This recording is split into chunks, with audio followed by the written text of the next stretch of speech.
Alors que je prends mes fonctions de président de l'autorité de la concurrence, je voudrais vous adresser mes vœux les plus sincères, les plus chaleureux, de réussite personnelle et professionnelle pour 2022, et bien sûr de santé.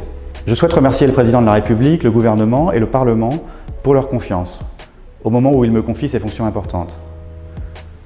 Je voudrais également rendre hommage à Bruno Lasserre, qui a créé cette institution à partir du Conseil de la concurrence, et à Isabelle de Silva, qui en a renforcé la crédibilité et le rayonnement en prenant des décisions courageuses, notamment dans l'économie numérique, et en investissant dans l'excellence des équipes. J'aurai enfin un mot tout particulier à l'attention d'Emmanuel Combes, qui a piloté l'institution au cours des derniers mois et que je remercie vivement. En tant que président, j'aurai à cœur de montrer que l'autorité de la concurrence, forte et indépendante, peut jouer un rôle moteur pour rendre l'économie française toujours plus compétitive, plus innovante, plus équitable. Mon action s'articulera autour de 3 axes.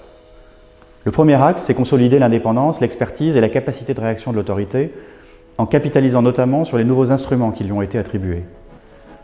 Le deuxième axe, c'est poursuivre l'action engagée dans l'économie numérique, en anticipant des évolutions qui sont aujourd'hui très rapides et touchent tous les domaines d'activité. Le numérique offre de nouveaux services, mais il ne doit pas se traduire par des positions de dominance qui léseraient le consommateur et qui pénaliseraient l'innovation.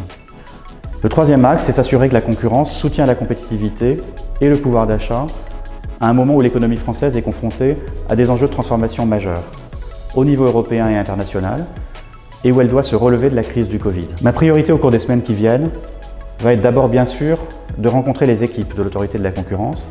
Les circonstances sanitaires de ce début d'année ne nous permettent malheureusement pas de le faire physiquement. Je le ferai progressivement et aussi virtuellement, soyez-en assurés. J'ouvrirai également rapidement le dialogue avec l'ensemble des partenaires de l'autorité. Je pense notamment à la Direction générale de la consommation, de la concurrence et de la répression des fraudes, qui est un partenaire indispensable de l'autorité dans les territoires.